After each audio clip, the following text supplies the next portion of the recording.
Hey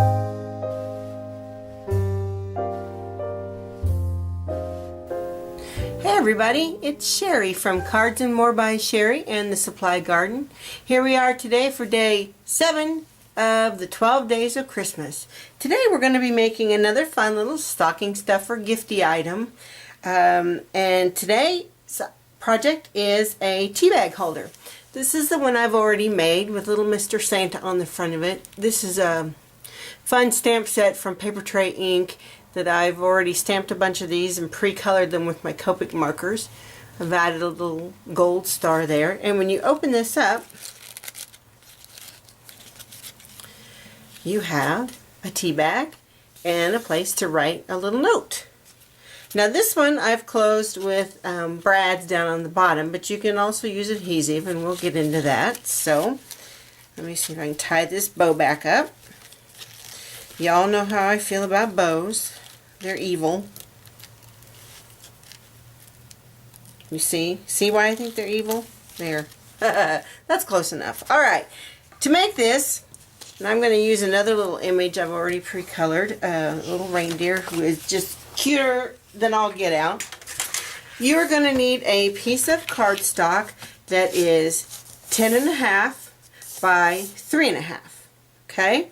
Then we are going to score it at 3.5 and 7. And that's all the scoring that we have to do. So we'll put our scoreboard away. We'll fold these over and burnish these edges so they're nice and crisp. Alright, then what you want to do on your far right hand side panel, see how this folds in like this? You want to cut diagonally from the upper right to the lower left. And you can do this on your cutter. You can use a pair of scissors. You can use an X-Acto knife. Whatever you want to do. Now you just got to remember which side I want to cut. Okay, so I'm going to go from corner to corner. I'm going to line up my corners in the cutting channel on my board and hope my blade doesn't mangle this like it did before, because I think I need a new blade. And cut straight down. And there we go. Okay? Alright. So there's our little flap that folds over that's going to hold our tea bag. Now again, you can use brads down here at the bottom. I'm going to put a piece of sticky strip along here, since it's a very, very strong adhesive.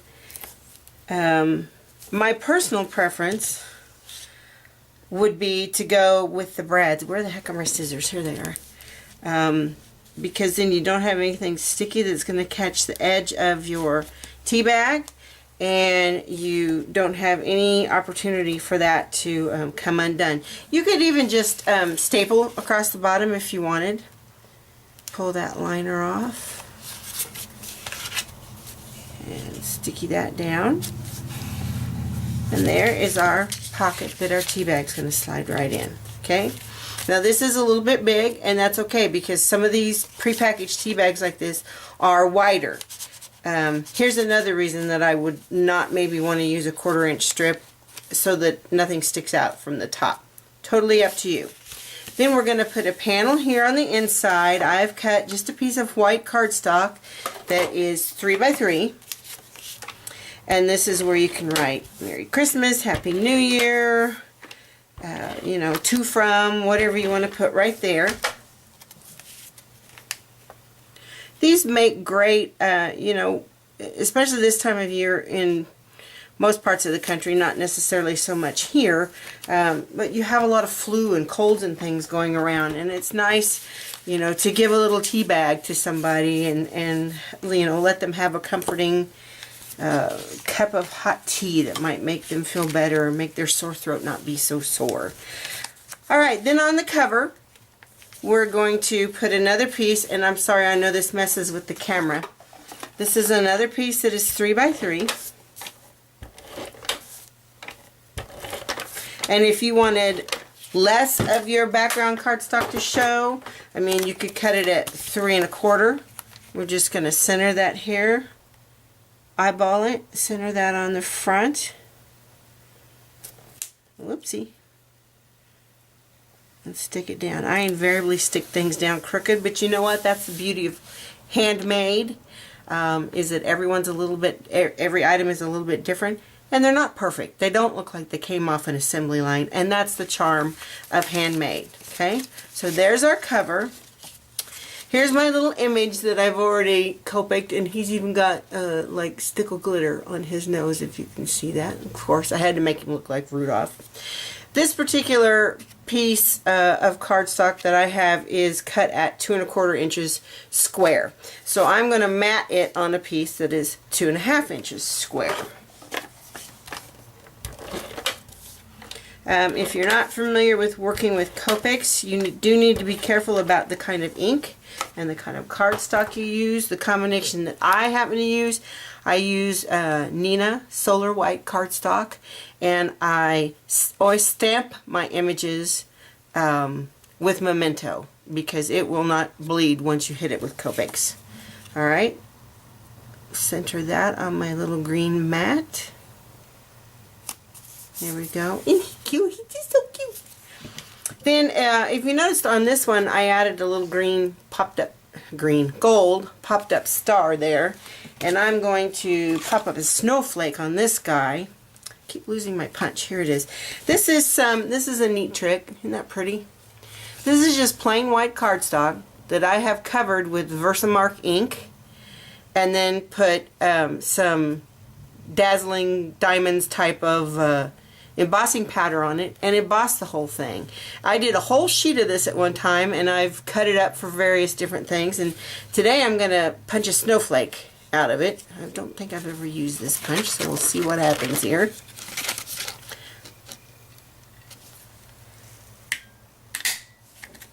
Of course, it is hard to punch through.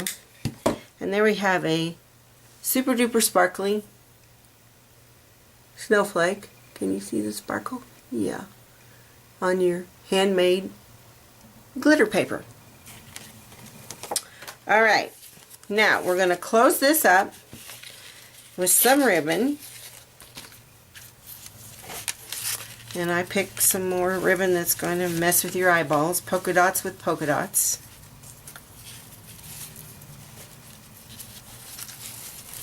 This is a little bit thicker ribbon. I think I just may knot this.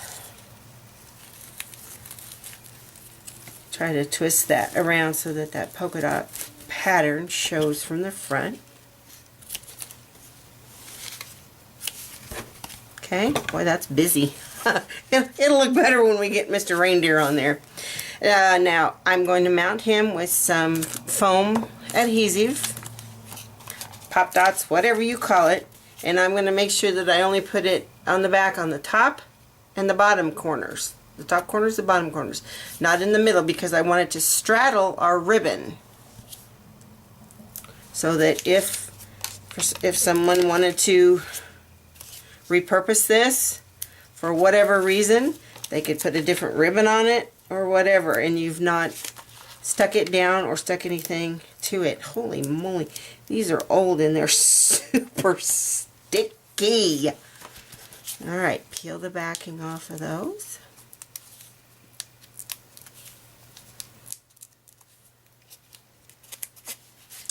And we're going to straddle our ribbon. Ugh. Might have been easier to stick this on first and then slide the ribbon through. But did I think of that? Heck no! Alright, there we go. And then, get a hold of that snowflake.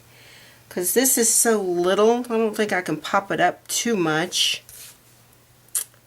I didn't think about that. Let's see.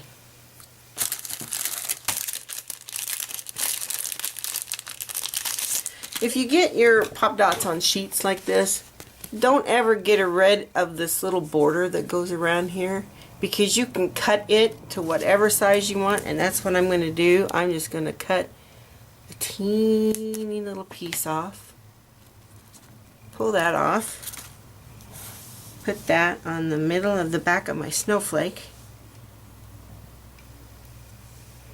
Just like brain surgery, I tell you what. Peel the back off. Pop that snowflake right there. Yay! It worked. Isn't that cute? Rudolph. And if you see, I kind of glittered his star on his behind.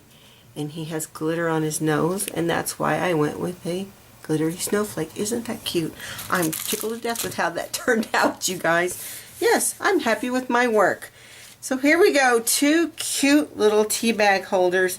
Again, great stocking stuffers, teacher gifts, co-worker gifts, and these are good any time of year. Just because I'm making Christmassy stuff right now, you can alter this for any time of year.